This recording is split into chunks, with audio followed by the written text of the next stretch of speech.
जय हिंद दोस्तों, आपका स्वागत है आपके अपने पसंदीदा चैनल स्टडी एंड अपडेट्स में। जय हिंद दोस्तों, मैं राजकमल आप सभी का स्वागत करता हूं स्टडी एंड अपडेट्स में। और आज के इस वीडियो में हम लोग सीआरपीएफ के बारे में बातचीत करेंगे। एक और नई वैकेंसी आप लोग के लिए आ चुकी है, ठीक है। पिछली वैकेंसी का एग्जामिनेशन होने वाला है सीआरपीएफ ट्रेडमैन का, और दूसरी वैकेंसी एक बार फिर से आ चुकी है, तो उसके बारे में भी बातचीत करेंगे। और मैं आपको बता दूं, जितने भी बच्चे इंतजार कर रहे हैं एडमिट कार्ड का, तो उनका एडमिट कार्ड यहीं पर आने वाला है।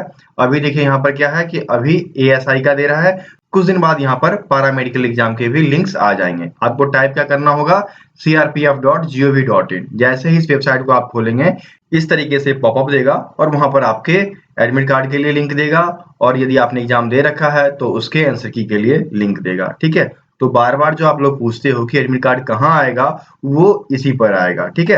यदि आपने इस पे क्लिक कर दिया तो इस प्रकार से पोर्टल खुलेगा, उसमें आप अपनी आईडी डालेंगे, आईडी में रोल नंबर होता है और पासवर्ड में आपका डेट ऑफ बर्थ आएगा, जब सीआरपीएफ पैरामेडिकल का एडमिट कार्ड आना शुरू हो जाएगा, ठीक है। फिलहाल जो है एएसआई स्टेनो का आ रहा है, तो आप डाउनलोड कर सकते हैं। और जिसने हेड कांस्टेबल का एग्जाम दे लिया है, हेड कांस्टेबल मिनिस्ट्रियल सीआरपीएफ का, उसका आंसर की आ रहा है, तो आंसर की भी आप लोग देख लीजिए, ठीक है। अब चलते हैं मेन वेबसाइट पे, और जो जानकारी मुझे देनी है उसकी ओर चलता हूं। तो चलिए मुख्य जानकारी की ओर बढ़ते हैं और ये भर्ती पर चलते हैं। और भर्ती में आपको यहाँ पर देखने को मिल जाएगा कि नई भर्ती आ चुकी है सीआरपीएफ में। किस पर? तकनीकी पद और ट्रेड्समैन के लिए, ठीक है। यहाँ पर हमने हिंदी कर रखा है लैंग्वेज, इसलिए सब कुछ हिंदी में आ रहा है। जिसको इंग्लिश में देखना हो तो वह इंग्लिश में भी देख सकते हैं, ठीक है। जैसे इंग्लिश करोगे सभी कुछ आपका इंग्लिश में कन्वर्ट हो जाएगा, ओके।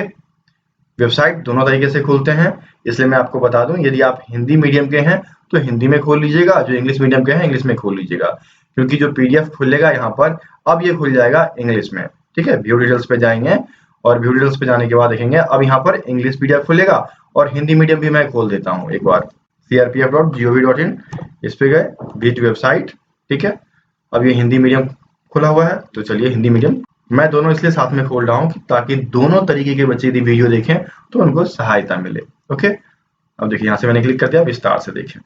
ये देखिए वैकेंसी की जो नोटिफिकेशन है वो आ चुकी है। ये आपका इंग्लिश मीडियम है, ठीक है। तो हिंदी मीडियम भी आपका मिल जाएगा, और ये मैंने डाउनलोड कर रखा है हिंदी मीडियम, ये रहा इस प्रकार का।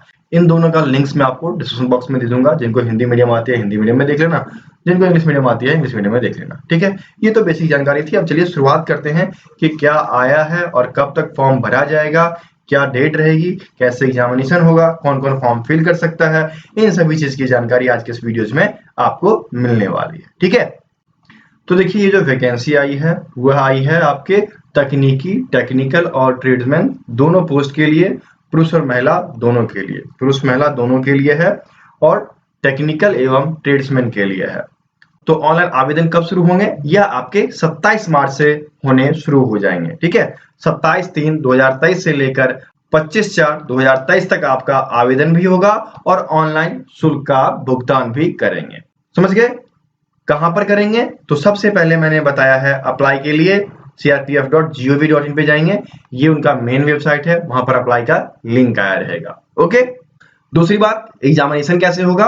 तो एग्जामिनेशन आपका कंप्यूटर बेस्ड टेस्ट होगा, ठीक है, सीबीटी होगा।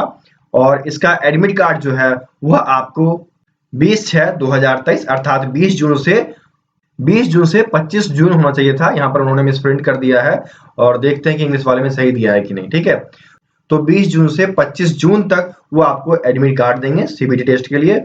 और सीबीटी टेस्ट होगा कब? वह होगा आपके जुलाई के महीने में, 1 जुलाई से लेकर 13 जुलाई तक आपका एग्जाम होगा, ठीक है, एग्जाम होगा। ये एडमिट कार्ड के डेट हैं, एडमिट कार्ड के, ये ऑनलाइन करने के डेट हैं, ठीक है। एक बार इंग्लिश मीडियम में इन सबको देख लेते हैं। देखिए यहाँ पर बिल्कुल सही लिखा है इन्होंने कि date of submission of online application जो स्टार्ट होगा वह 27 मार्च से हो जाएगा। लास्ट डेट 25 अप्रैल रहेगा, ठीक है, 25 अप्रैल तक आपका फॉर्म फिल होगा। यहाँ पर बिल्कुल सही लिखा है कि एडमिट कार्ड जो है सीबीटी टेस्ट के लिए वह 20 जून से 25 जून तक होगा, ठीक है। हिंदी वाले में थोड़ी सी गलती की गई है, ध्यान दीजिएगा। उसके बाद सीबीटी टेस्ट जो होगा वह आपका 1 जुलाई से लेकर 13 जुलाई तक होगा। ये जो नई वैकेंसी आ रही है उसके लिए बातचीत की जा रही है, 2020 वाले के लिए नहीं। 2020 वाले का एग्जाम जो है वह 27 एवं 28 मार्च को होगा, ध्यान रखिएगा, ठीक है। अब आगे कुछ आपको प्रोसेस बताया गया है, क्या सब बताया गया कि रिक्रूटमेंट प्रोसेस क्या सब रहेगा, ठीक है। The recruitment process will consist of CBT test, physical standard, physical efficiency test, trade test, document verification, medical examination. Okay, तो इन्होंने क्या बताया कि जो रिक्रूटमेंट निकली है उसके लिए आपको सीबीटी टेस्ट देना पड़ेगा, पीएसटी में पास करना पड़ेगा, आपकी जो फिजिकल एफिशिएंसी टेस्ट है वो देना पड़ेगा, डॉक्यूमेंट वेरिफिकेशन होगा एवं आपका मेडिकल एग्जामिनेशन होगा। तो सीबीटी टेस्ट में तो आपको पता है 100 क्वेश्चन आएंगे और इस बार फिर पैटर्न चेंज है और 25-25 क्वेश्चन, ठीक है। प्रत्येक सेक्शन में 25-25 क्वेश्चन पूछे जाएंगे। जो पीडीएफ में दे रहा हूं अभी बच्चों को, वही पीडीएफ इसमें भी काम आने वाला है, ठीक है। तो अभी से तैयारी शुरू कीजिए, जो वीडियो जा रही है रट जाइए उन सबको, समझ गए ना। देखिए 2.1 में क्या लिखा उन्होंने, application will be accepted online only. Application जो होगा वह इस बार ऑनलाइन होगा, पिछली बार ऑफलाइन हुआ था लेकिन इस बार ऑनलाइन होगा। Hence candidate are required to apply only online, no other mode of submission of the application will be allow. तो आपको इस बार फॉर्म क्या करना है, ऑनलाइन ही भरना है, ऑफलाइन कुछ भी नहीं होगा, ठीक है। दूसरा है recruitment will conducted on domicile based pattern. आपका जो निवास प्रमाण पत्र है उसके आधार पर आपका रिक्रूटमेंट होगा, ठीक है। CBT test will be conduct in English and Hindi. Computer based जो टेस्ट होगा वह आपके दो भाषा में ही होंगे, आइदर इंग्लिश आइदर हिंदी, ठीक है। हिंदी या इंग्लिश में ही कंप्यूटर बेस्ड टेस्ट होगा, ठीक है।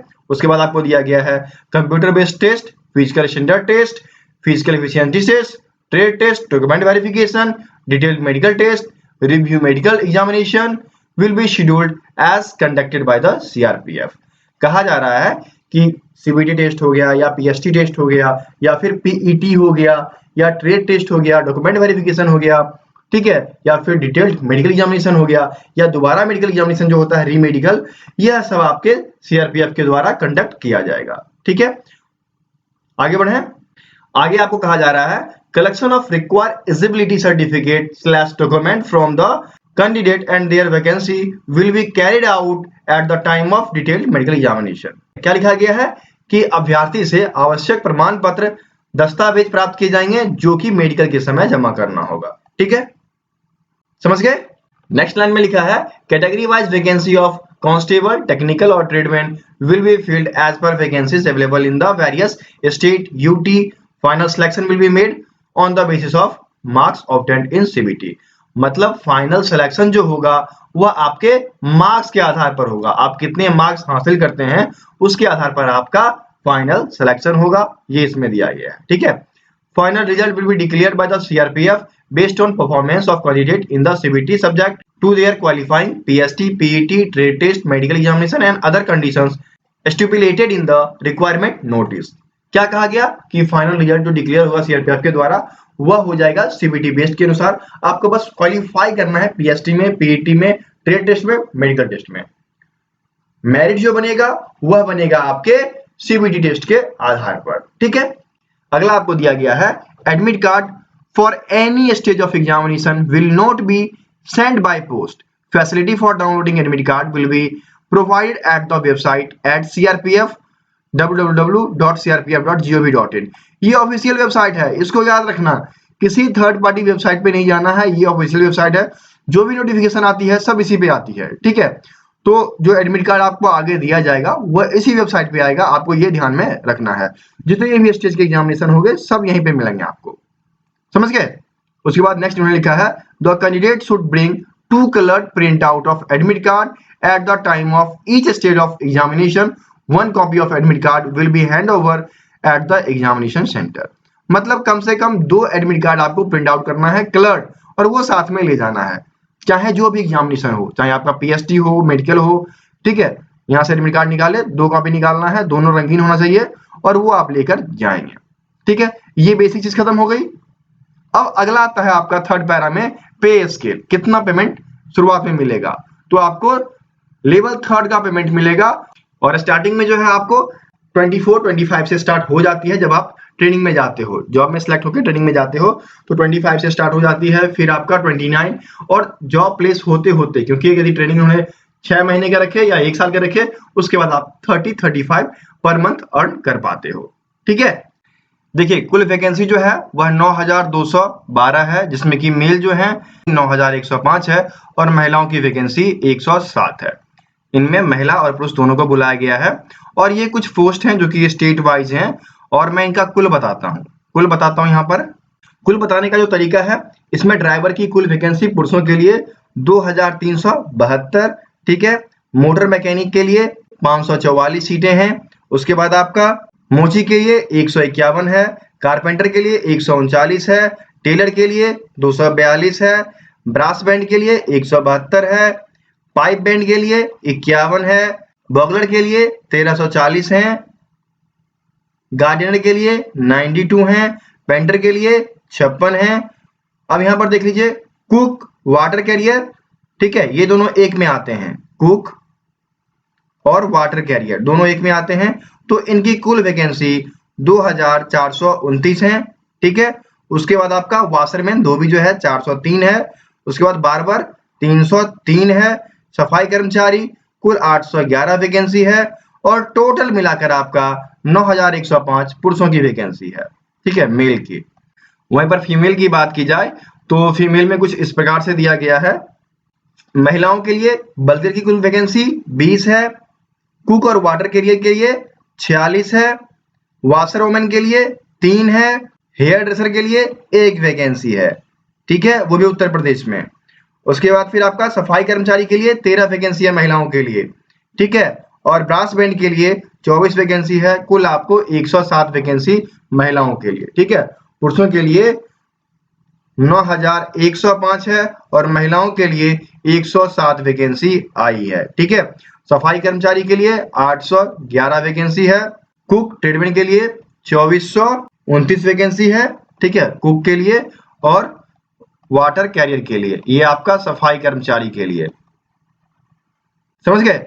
कुल वैकेंसी मैंने बता दी है, बाकी चीजें मैं वेबसाइट पे लिख दूंगा क्योंकि यहाँ पर वीडियो बहुत लंबी हो जाएगी और मैं चाहता नहीं हूँ कि वीडियो बहुत लंबी खींचूं, फिर आप लोग थक जाएंगे, ठीक है।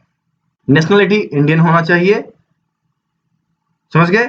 और नेक्स्ट आपका जो आता है वह सबसे इंपॉर्टेंट है और वह है एज लिमिट। बच्चे जो है यहीं पर परेशान होते हैं, तो उस चीज की चर्चा मैं यहाँ पर आपको कर देता हूँ। एज लिमिट क्या सब दिया गया है ये बताता हूँ।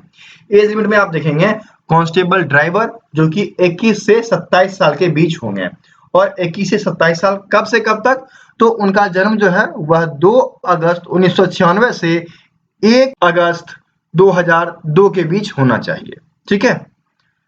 1 अगस्त 2023 के अनुसार वह कैंडिडेट 21 साल का होना चाहिए। 21 से 27 के बीच है तो वह फॉर्म फिल कर सकता है, किसका, कांस्टेबल ड्राइवर का।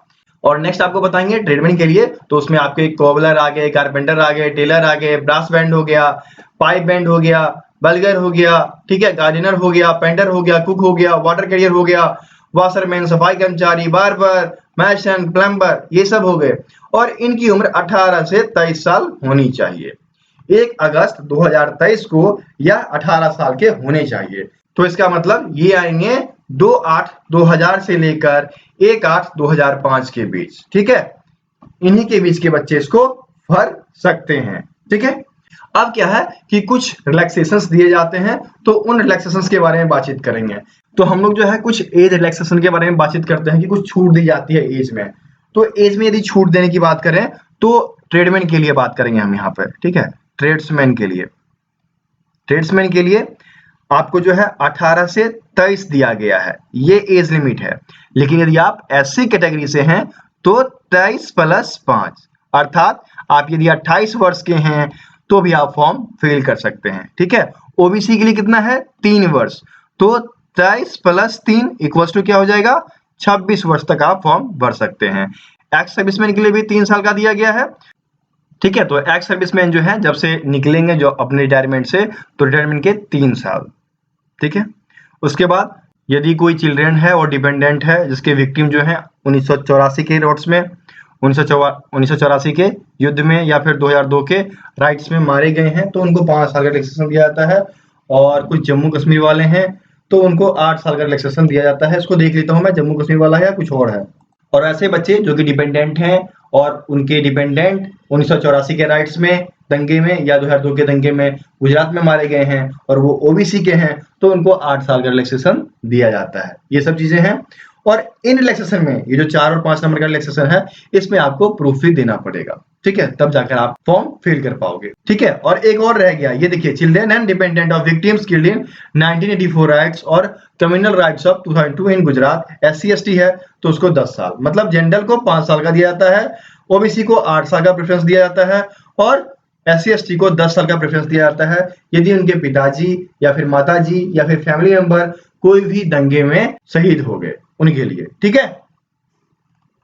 आगे बढ़िए, आगे क्या सब दिया गया है ये भी देख लेते हैं। एजुकेशनल क्वालिफिकेशन, एजुकेशनल क्वालिफिकेशन में क्या सब होना चाहिए ये मैं आपको बता देता हूं। जैसे दिया गया है कांस्टेबल या ड्राइवर है तो उसकी एजुकेशनल क्वालिफिकेशन जो है मिनिमम मैट्रिक होना चाहिए या फिर मैट्रिक के बराबर किसी भी गवर्नमेंट इंस्टीट्यूट से वो होना चाहिए या फिर स्टेट गवर्नमेंट से होना चाहिए, ठीक है। टेक्निकल क्वालिफिकेशन क्या होनी चाहिए, should pass heavy transport vehicle during licence, यदि ड्राइवर है तो, and should pass driving test at the time of recruitment. ये 2 चीजें ड्राइवर के लिए मांगी गई हैं, ठीक है। अगला है आपका कांस्टेबल मैकेनिकल मोटर व्हीकल, इसके लिए एजुकेशनल क्वालिफिकेशन क्या है, 10th या 10th पास आपके स्टेट बोर्ड या फिर सेंट्रल बोर्ड से होना चाहिए। और टेक्निकल क्वालिफिकेशन में क्या होना चाहिए, ITI सर्टिफिकेट होना चाहिए 2 साल का मैकेनिकल मोटर व्हीकल का, ठीक है, ये होना चाहिए जो कि यहाँ पर दिया गया है। आगे बढ़िए, ट्रेडमैन के लिए देखते हैं जो कि मोस्ट इंपॉर्टेंट है क्योंकि हम लोग का जो मेन फोकस होता है वो इस पे होता है। और इसके अनुसार क्या कहा गया है एजुकेशनल क्वालिफिकेशन में कि बच्चा 10वां पास हो, 10th पास होना चाहिए, चाहे वो आपके स्टेट बोर्ड से हो या फिर सेंट्रल बोर्ड से हो, 10th पास होने चाहिए। और टेक्निकल क्वालिफिकेशन में क्या होना चाहिए, must be proficient and worked in the respective trade, मतलब उस ट्रेड में आप काम करे होने चाहिए, उसका एक सर्टिफिकेट जो है यदि यहाँ काम करते हैं आप वहां से ले लीजिएगा, ठीक है, ये चीज आपको चाहिए। नेक्स्ट है आपका देखिए प्लम्बर, इलेक्ट्रीशियन और मैसन, इनके लिए 1 ईयर एक्सपीरियंस चाहिए होता है और 10th पास होनी चाहिए, ठीक है, एक्सपीरियंस मैटर करता है, समझ गए। आगे आप बढ़ो, एप्लीकेशन फी कितना है, 100 रुपये है, ठीक है, जनरल के लिए, और SC/ST वगैरह के लिए तो फ्री रहता है हमेशा, पता ही है आपको। नेक्स्ट बढ़ते हैं, एग्जाम सेंटर ये सब रहेगा आपका। आप लोग पूछते हो ना कि एग्जाम सेंटर कहाँ होगा, तो अपना अपना एग्जाम सेंटर देख लेना कहाँ पर होने वाला है, ठीक है, PDF डाउनलोड कर लेना और अपना देख लेना। सबका दिया गया है, स्टेट वाइज दिया गया है, स्टेट में कहां पर क्या हो सकता है सब देख लेना। मेरा मेन फोकस जो है अब नेक्स्ट इस पे रहेगा कि स्कीम ऑफ एग्जामिनेशन क्या होगा, ठीक है। इस बार देखो पैटर्न बहुत ही अच्छा लाया है जो हर बार होता है, 25 question 25 marks, general intelligence and reasoning के 25 question 25 marks, general knowledge and awareness के 25 क्वेश्चन 25 मार्क्स, एलिमेंट्री मैथमेटिक्स के 25 क्वेश्चन 25 मार्क्स और हिंदी या इंग्लिश के 25 क्वेश्चन 25 मार्क्स, समय 2 घंटे, ठीक है, 100 क्वेश्चन 100 मार्क्स, ठीक है, क्लियर ना। तो जो PDF में आप सभी को दे रहा हूं 111 में, वो मैं कंटिन्यू रखूंगा क्योंकि वही पूछे जाने वाले हैं सिमिलर। ये तो पूरा का पूरा पैटर्न तैयार है, तो यदि जिसने ले लिया तो वो तो तैयारी करते ही रहो, जिसने नहीं लिया वो भी ले लो, आप सभी के लिए महत्वपूर्ण है। और साथ में करंट अफेयर्स भी दे रहा हूं, तो हर एक चीज आपको मिल रहा है, तो कंटिन्यू रखो और पढ़ाई करो। और वीडियोस तो हमारी आती ही रहेगी आप लोग के लिए, तो उसे देखते रहिएगा। अब देखिए इस बार साफ साफ लिख दिया है क्या, there will be negative marking of 0.25 marks for each wrong answer, candidates are therefore advised to keep in the mind while answering the question. मतलब साफ साफ है ना, मैं कह रहा हूं ना, CBT टेस्ट यदि हो गया तो वहां पर माइनस मार्किंग 100% है। और कितनी माइनस मार्किंग होती है, 1/4। यदि 1 नंबर टोटल दिए जाते हैं तो वहां पर 0.25 का डिडक्शन हो जाता है, यदि गलत हुआ तो -2.5 आएंगे, सही हुआ तो 1 नंबर आएंगे। तो इससे साफ क्लियर हो गया कि अभी के भी जो एग्जामिनेशन होंगे उसमें भी आपके माइनस मार्किंग तो तय ही तय है, ठीक है। मतलब पूरा SSC का पैटर्न यहाँ पे ला दिया गया है। आगे देखिए क्या सब दिया गया है, नॉर्मलाइजेशन वगैरह भी होगा। Marks score by the candidate CBT will be normalised and such normalised score will be used for determining the final merit and cut off the marks. पूरा का पूरा SSC का पैटर्न सभी फॉलो करने वाले हैं, इसलिए मैं आपको कहता हूं कि सबसे बेस्ट जो है SSC के बुक्स होते हैं वो आप तैयार करो, GD की बुक्स तैयार करो। आप पढ़ रहे हैं तो उसे तैयार कर लो, वही सब पूछे जाएंगे आपके, ठीक है।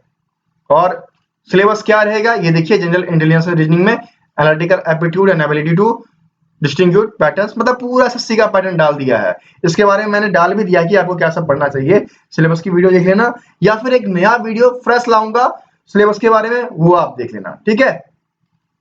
अब चलते हैं पीएसटी के बारे में जानते हैं। तो पीएसटी में हाइट कितनी होनी चाहिए? पुरुषों का 170 और महिलाओं का 157। ये तो तय है जनरल के लिए। और रिलैक्सेशन कितना है? रिलैक्सेशन ये आपके मेल के लिए 162.5 और फीमेल के लिए 150.5, ठीक है। यदि वो शेड्यूल्ड ट्राइब है, एसटी है तो, एसटी है तो मेल का 162.5, फीमेल का 150, ठीक है। ये रिलैक्सेशन है। बाकी जनरल के लिए ऊपर दे दिया गया है, और बाकी जिनको भी रिलैक्सेशन देखना है वो अपना देख लीजिए। छाती जब मेजर किया जाएगा तो मिनिमम 80 होना चाहिए और 5 सेंटीमीटर का फुलाव होना ही होना चाहिए, ठीक है।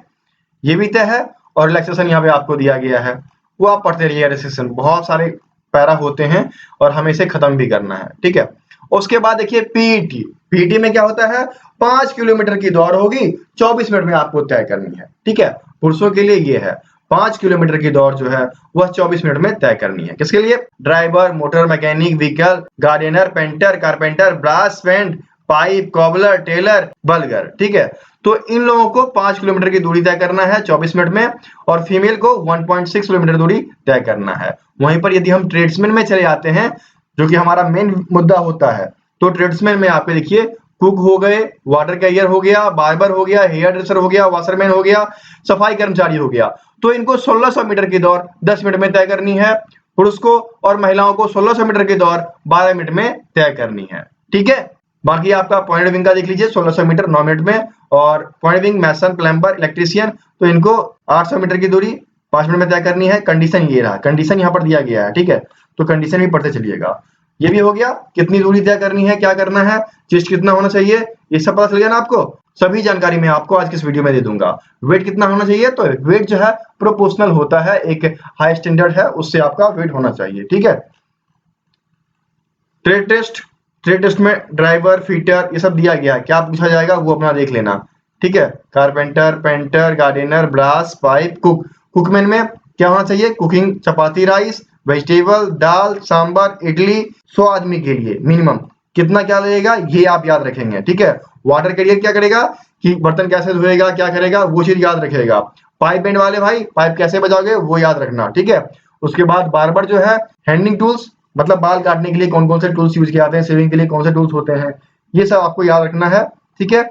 और फीमेल ड्रेसर भी यही सारी चीज याद रखेंगे। हेयर ड्रेसर जो है फीमेल, वो भी यही सारी चीज याद रखेंगे कि उस चीज के लिए क्या क्या इंस्ट्रूमेंट उनको लगता है, ठीक है। उसके बाद देखिए साथ में सफाई कर्मचारी क्या करेंगे? स्वीपिंग ऑफ फ्लोर्स, फ्लोर साफ करेंगे, open area and cleaning of toilets, bathroom, etc, ये सारे काम आपसे करवाए जाएंगे, ठीक है।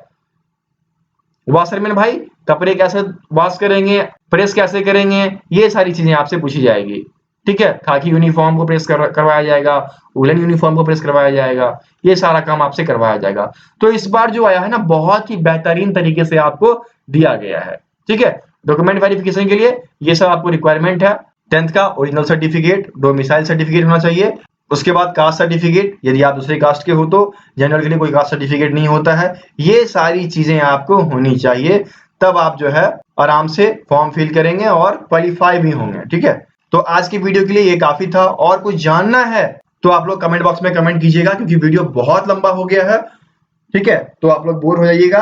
आप लोग को जो जो जानना है, जो जो चीज समझना है, कमेंट बॉक्स में कमेंट करेंगे, उस पे क्वेश्चंस जो बनेंगे उसका उत्तर मैं आपको अगले वीडियो में पक्का दूंगा। इसलिए यह वीडियो मैं यहीं पर अंत कर रहा हूं, ठीक है। फिर मिलते हैं अगले वीडियो में, तब तक के लिए जय हिंद।